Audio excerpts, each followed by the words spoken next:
Il nous reste à établir ensemble quelques propriétés qui sont liées, ou quelques calculs de transformées de Fourier particulières liées à l'impulsion de Dirac.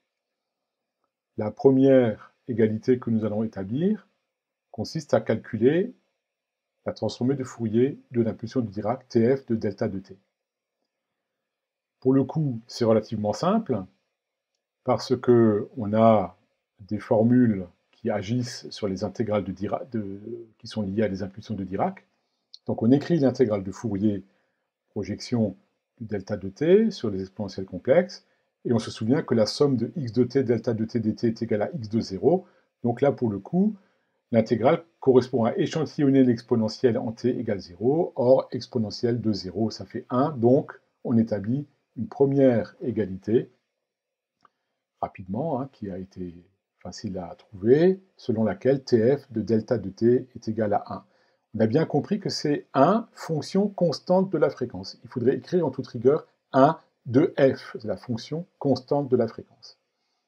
Et de façon analogue, si on retarde le Dirac, tf de delta de t moins t0, on obtient l'échantillonnage de l'exponentielle en t égale t0, ou alors on peut aussi, c'est la même chose, appliquer la propriété du retard qu'on a démontré sur les transformées de Fourier, et on obtient exponentielle de moins j depuis f fois t0.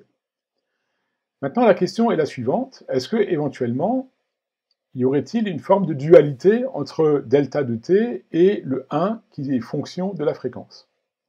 En d'autres termes, est-ce qu'on peut calculer tf de 1 de t? A priori, c'est étrange parce que 1 de t n'est pas une fonction de L2, c'est pas une fonction d'énergie finie, elle ne tend pas vers 0 aux infinis. Donc en fait, il faut ruser. On pourrait calculer cette TF dans le cadre de la théorie des distributions, mais nous, on va le faire de façon un peu contestable, si on le montre à des mathématiciens. On va utiliser la propriété selon laquelle 1 de t est une fonction paire, et on va appliquer TF de 1 de moins t est égal à TF moins 1 de 1 de t. Et dès lors, on obtient directement TF de 1 de t est égal à TF moins 1 de 1 de t. On connaît TF moins 1 de 1 de t, c'est le delta. Seulement, comme 1 de t est une fonction temporelle, on obtient un delta fréquentiel. Et on a démontré, effectivement, que la TF de 1 de t est égale à delta de f. Alors, démontrer, on est bien d'accord que c'est une démonstration assez indicative, en toute rigueur. Il faudrait le faire dans le cadre de la théorie des distributions, où ces égalités sont démontrées de façon rigoureuse.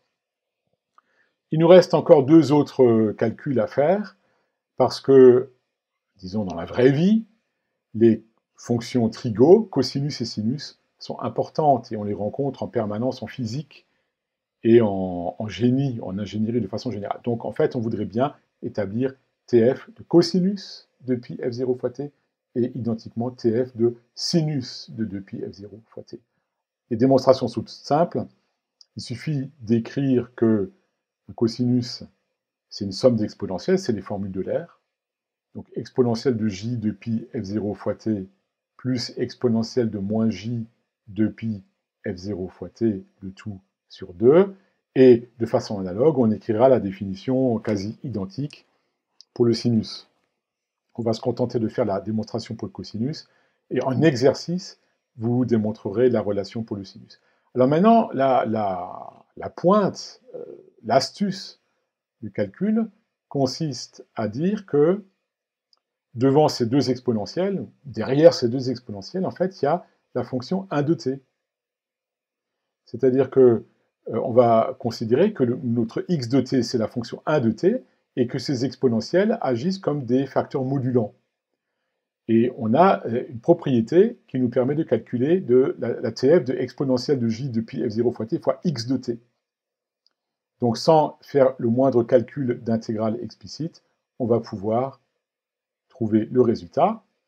Donc ici, TF de 1, c'est delta, mais comme le 1 est modulé par exponentielle j de pi f0 fois t, ça veut dire que la modulation dans l'espace temporel correspond à une translation dans l'espace réciproque, et on obtient pour le premier terme delta de f moins f0, et pour le second terme, delta de f plus f0. Il y a une erreur, c'est bien delta de f plus f0. Une petite erreur typographique. Ensuite, on va admettre, mais vous ferez cette démonstration parce qu'elle est quand même facile, c'est écrit en 2 lignes, on va admettre que la TF du sinus, c'est quasiment la même chose, la somme des deltas devient différence, et puis dans la formule d'Euler, il y a aussi un i au dénominateur du sinus en plus, donc finalement, la TF du sinus, là, ouais, j'ai quasiment fait la démonstration, c'est très rapide, ça vous donne 1 sur 2i que multiplie la différence des deux deltas, f moins f0, moins f plus f0.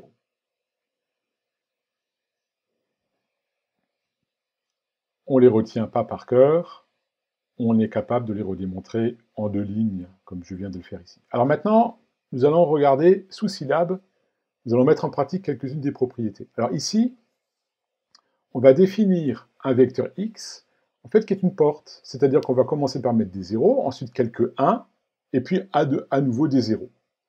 On va définir x en tant que vecteur ligne, et vous allez constater là qu'à un moment donné, on met une ligne de 1, ones de une ligne et de 32 valeurs, ça veut dire que c'est la largeur de la porte. Et de part et d'autre, on met des valeurs à 0. Et tout ça sur 512 échantillons. Donc grand N égale 512, et centré sur la moitié, on a 32 valeurs à 1. On peut faire le tracé. Ah oui, alors ici, j'ai oublié des parenthèses. Hein. Donc, une ici. Toujours être bien prudent avec ce qu'on écrit. J'avais aussi oublié une parenthèse ici. On fait le plot. Et là, on voit, même si c'est pas forcément si intelligible que ça, les figures syllabes sont pas terribles, les zéros initiaux, les valeurs à 1, et ensuite, à nouveau, les valeurs à 0. Une porte centrée, de largeur 32. On fait la FFT, donc dans syllabe, il faut mettre virgule moins 1 pour faire la transformée directe, et on trace. Évidemment, le module. On trace le module, puisque le résultat est complexe. Et là, nous voyons quelque chose qui est important. On reconnaît d'abord le sinus cardinal, mais vous voyez que, évidemment, il n'est pas question, avec les indices qui varient de 1 jusqu'à 512, il n'est pas question d'avoir des valeurs négatives. Ça veut dire qu'à la moitié des points, on a ici un axe de symétrie. Et tout ce qui est à droite de cet axe de symétrie, en fait, c'est les fréquences négatives, mais qui n'apparaissent pas comme telles sur ce tracé. Alors, syllabe est gentil avec nous, en fait, il fournit une fonction FFT shift qui permet de remettre cette deuxième partie des points de l'autre côté, des translatés à gauche, donc c'est z égale FFT shift de y, et ensuite, quand on fait le plot de ABS de z, là, cette fois-ci, on voit bien une figure symétrique, avec une fréquence f qui est centrée à la moitié des points, et là, on voit clairement la parité. Et qu'est-ce qu'on voit ici? On voit le fait que le module de grand X de f est égal au module de grand X de moins f. C'est une des propriétés qu'on avait démontrées ensemble. Alors ici, je vais réduire le support de la porte. Je la divise par 2. De 32, je passe à 16 points. Je garde toujours 512 points. Je fais la transformée de Fourier, je fais le FFT shift et je trace. Et là, vous voyez que, en fait, quand j'ai rétréci la porte, j'ai un peu élargi le sinus cardinal. Quand on rétrécit dans un des espaces, ça s'élargit dans l'espace réciproque. C'est la relation d'incertitude que vous retrouvez notamment en mécanique quantique. Pour finir, vous voyez que x est un vecteur ligne. Si je fais x fois x transposé, eh bien, en fait, j'ai l'énergie du signal. Donc 16, ben c'est parce que le signal est constitué de 16 valeurs à 1. Donc la somme des xi carré, ça fait bien 16. Et là, vous voyez que lorsque je fais le produit scalaire dans l'espace réciproque, je n'obtiens pas 16.